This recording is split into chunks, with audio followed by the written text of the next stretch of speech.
Haryana at 9 PM news channel में आप सबका स्वागत है। आइए आपको कराते हैं खबरों से। हरियाणा विधानसभा के शीतकालीन सत्र के दूसरे दिन सीएम मनोहर लाल और पूर्व सीएम भूपेंद्र हुड्डा आमने सामने हो गए। हुड्डा ने तंज कसा कि सब कुछ पोर्टल पर चल रहा है तो सरकार व मंत्रियों की क्या जरूरत है। सीएम मनोहर लाल ने इस पर पलटवार किया। उन्होंने कहा कि कुछ लोग कह रहे हैं कि सरकार पोर्टल पर चल रही है। उन्हें दर्द इसलिए हो रहा है क्योंकि जो उन्होंने भ्रष्टाचारियों की बड़ी फौज खड़ी की थी वह धीरे धीरे खत्म हो रही है। सरकार भ्रष्टाचार को खत्म करने के लिए और पोर्टल जारी करेगी।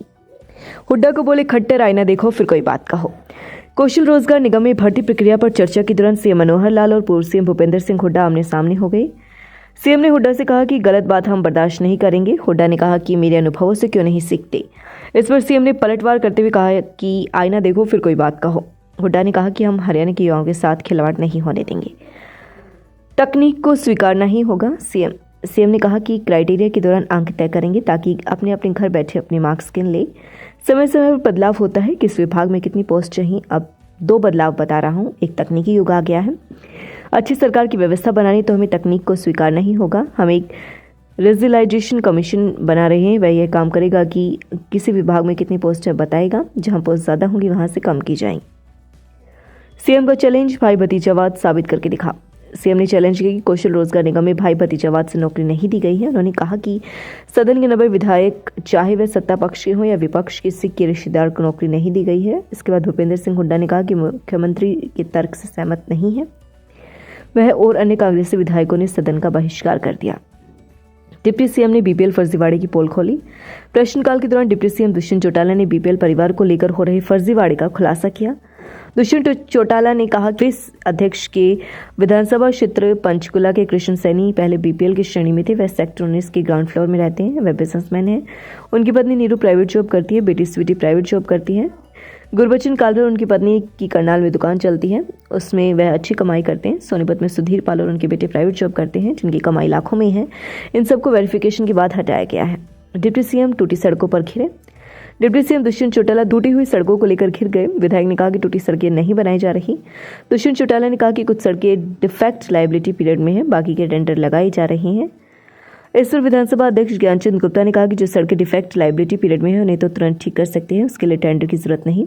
इस पर डिप्टी सीएम ने कहा कि इनकी लिस्ट दे दे तो तुरंत काम करा दिया जाएगा। वहीं शून्यकाल के दौरान नए सरपंचों को काम कराने के वित्तीय अधिकार घटाने के लिए भी मुद्दा गूंजेगा। पंजाबी भाषा खत्म करने को उठा मुद्दा।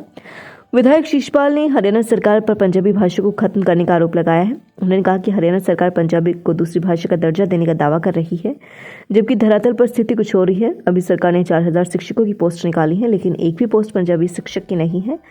सरकार को पंजाबी भाषा के शिक्षकों की पोस्ट निकालनी चाहिए।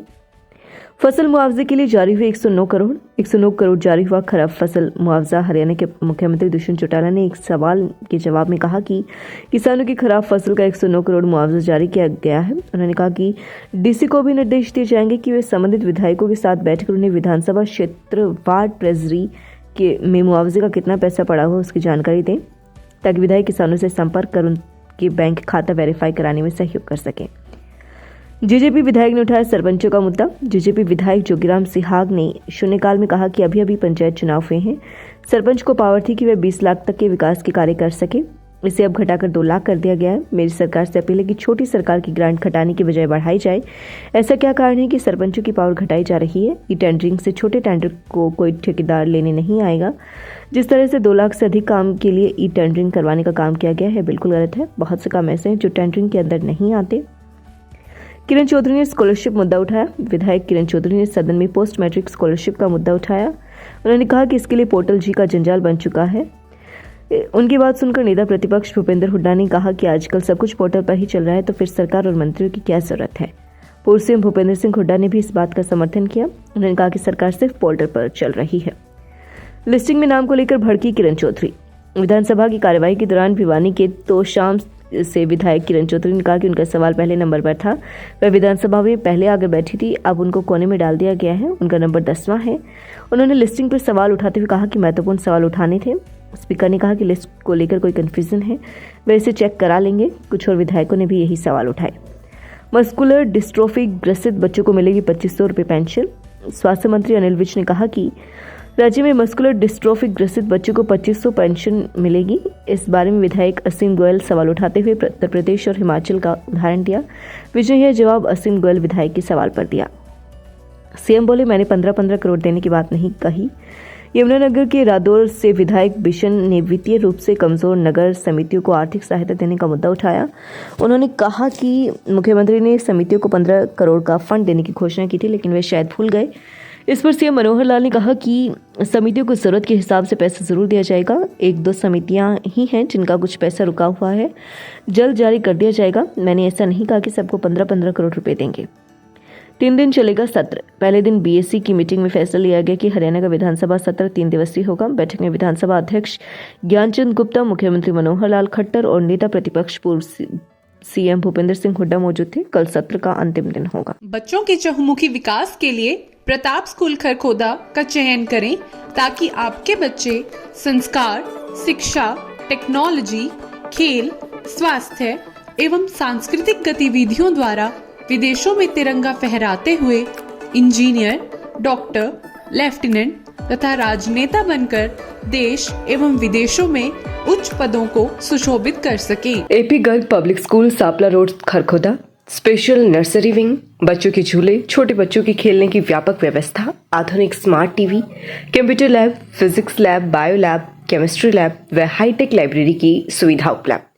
Admission and registration open.